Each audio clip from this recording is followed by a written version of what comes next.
नमस्कार, मैं जितेंद्र शर्मा। राजस्थान की भारतीय जनता पार्टी की भजनलाल सरकार, देखिए, चाहे कितने भी नारी सशक्तिकरण की, नारी शक्ति की जितने भी दावे करे, लेकिन ये दावे धरातल पर सही नहीं होते। धरातल पर ये दावे गलत साबित होते हैं। जब कोई महिला अपने अधिकार के लिए, अपने हक के लिए, जो कि उसका अधिकार है, उसका हक है, उसको पाने के लिए अगर दर दर की ठोकरें खाने लगे, तो फिर रामराज्य की सरकार में ये नहीं कह सकते कि वाकई महिला जो सशक्तिकरण है वो यहाँ पर हो रहा है। ये नारी शक्ति की जो तस्वीर है उसे सही बयां नहीं किया जा सकता। और उस महिला का अगर सब कुछ हड़प कर कोई बैठ जाता है, मरने पर मजबूर कर दिया जाता है, उसके ऊपर अत्याचार प्रताड़नाएं की जाती हैं, तो फिर आप समझ सकते हैं कि आखिर अबला नारी क्या कर सकती है।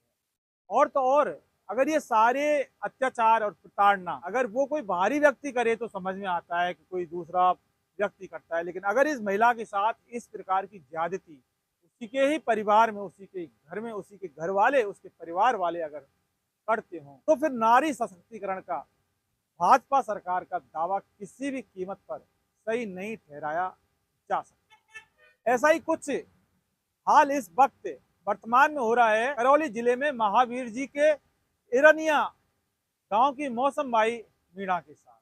मौसम भाई मीणा की हालत बहुत ज्यादा खराब है। मौसम भाई मीणा की जो हालत खराब करने वाला कोई और नहीं, बल्कि उसके दो जेठ, डॉक्टर नमो नारायण मीणा और ये कुंजीलाल, ये दो जेठ मिलकर मौसम भाई मीणा के साथ नाइंसाफी कर रहे हैं, इनजस्टिस कर रहे हैं। जब इंसाफ नहीं मिल रहा तो फिर सोशल मीडिया पर एक पोस्ट मौसम भाई मीणा ने कर दी, इंसाफ के लिए, जस्टिस के लिए। उसी पोस्ट में मौसम भाई मीणा ने अपनी दर्द भरी दास्तां बयां की कि खंडीप की रहने वाली मौसम भाई मीणा, जिसकी शादी 19 साल पहले हुई थी, उस ससुराल में उसका पति और दो जेठ हैं, जबकि सास ससुर इस दुनिया में अभी नहीं है, उनका देहांत हो चुका, उनका निधन हो चुका। पति का नाम महेंद्र सेहरा। दो जेठ, जिसमें बड़ा वाला जेठ डॉक्टर नमो नारायण मीणा और छोटे वाला जेठ कुंजीलाल।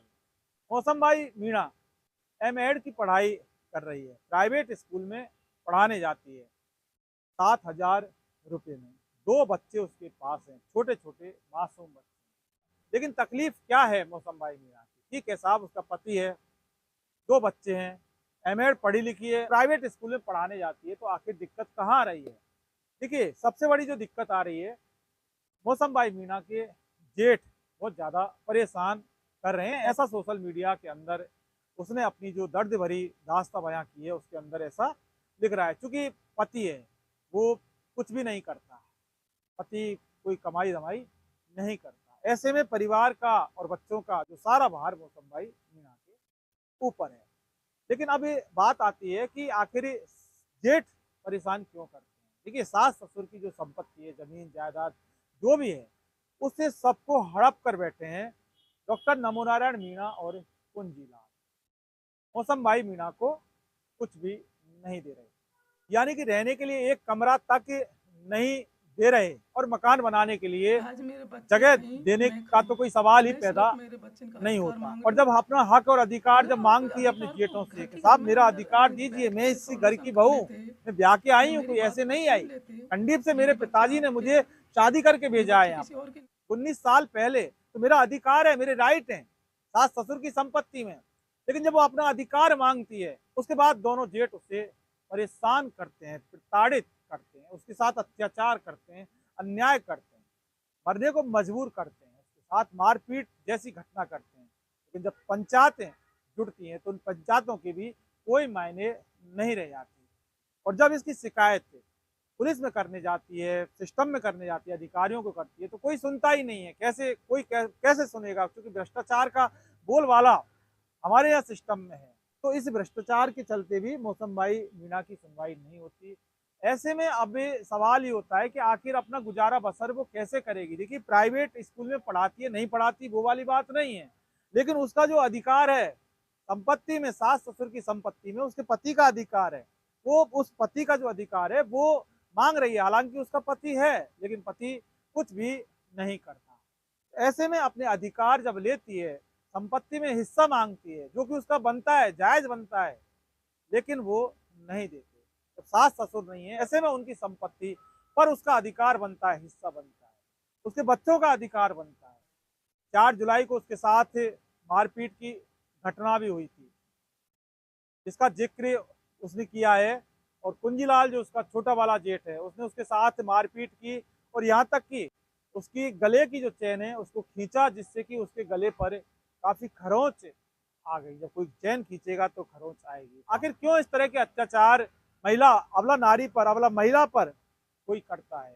देखिए, बाहर वाले जब करते हैं कोई इस तरह की बात, बाहर वाले अगर कोई दादागिरी गुंडागिरी करते हैं तो समझ में आती है, लेकिन अगर परिवार वाले जो जेठ हैं, वाकई जो उसके पति के भाई हैं, वो इस तरह से डॉक्टर नमो नारायण मीणा और जो कुंजीलाल हैं, वो पूरी जायदाद, जमीन, संपत्ति सब कुछ हड़प कर बैठे हैं, उस महिला को अगर नहीं दे रहे और मांगने पर उसके साथ अत्याचार करते हैं, उसे प्रताड़ित करते हैं, तो फिर ऐसे में सरकार की जवाबदेही बनती है। ऐसे में उप मुख्यमंत्री दिया कुमारी की जवाबदेही बनती है कि उस महिला को इंसाफ दिलाया जाए। उस महिला को उसका अधिकार कौन देगा? कौन दिलाएगा? सिस्टम दिलाएगा, अधिकारी दिलाएंगे, लेकिन कब दिलाएंगे? जब उसकी बात सुनी जाएगी। और जब सिस्टम उसकी बात नहीं सुन रहा तो फिर सोशल मीडिया का सहारा लिया अगली ने, क्योंकि पढ़ी लिखी है, वो जानती है सोशल मीडिया चला, एम.एड की पढ़ाई कर रही है, इसके अलावा प्राइवेट स्कूल में पढ़ाने जाती है। उसको भी लगा कि इस तरह से बात नहीं बनेगी, सोशल मीडिया का सहारा लिया जाए। और जब सोशल मीडिया पर उसने अपनी दर्द भरी दास्तां जब बयां की, तो वहीं से फिर हमारी नज़र भी सोशल मीडिया पर गई। तो हमें लगा कि बात जस्टिस की है, बात इंसाफ की है, बात अन्याय की है। अन्याय चाहे जेठ करे या कोई भी करे, यहाँ तक कि अगर कोई सरकार भी अगर किसी के साथ अत्याचार अन्याय करती है तो हम उसकी भी बात उठाते हैं, जिक्र करते हैं, क्योंकि सच्चाई की बात करने से हमें बिल्कुल भी गुरेज नहीं होती। लेकिन एक महिला के साथ उसके जेठ इस तरह का अत्याचार और प्रताड़ित उसके साथ अन्याय कर रहे हैं, तो फिर लगा कि मामला पत्रकारिता से पहले इंसानियत का भी बनता है।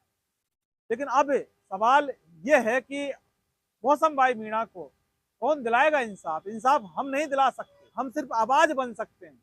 इन्वेस्टिगेशन मीडिया, दबे कुचले मजलूम जो प्रताड़ित लोग होते हैं, उनकी हमेशा से आवाज बनता रहा है, और आज भी हम मौसम भाई मीणा की आवाज बन रहे हैं। लेकिन इस आवाज को सुनेगा कौन?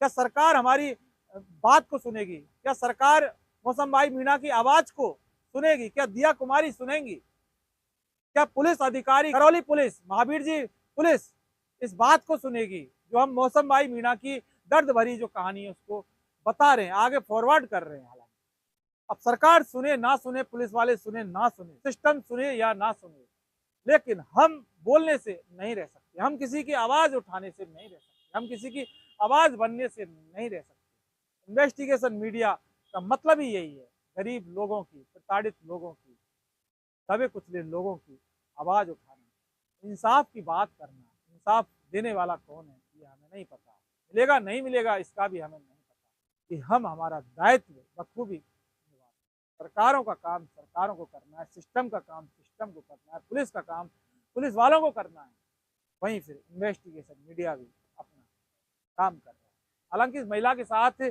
किस तरह की ज्यादती और किस तरह की और प्रताड़नाएं की जा रही हैं, इसके बारे में भी हम अगले वीडियो में बात जरूर करेंगे। नमस्कार।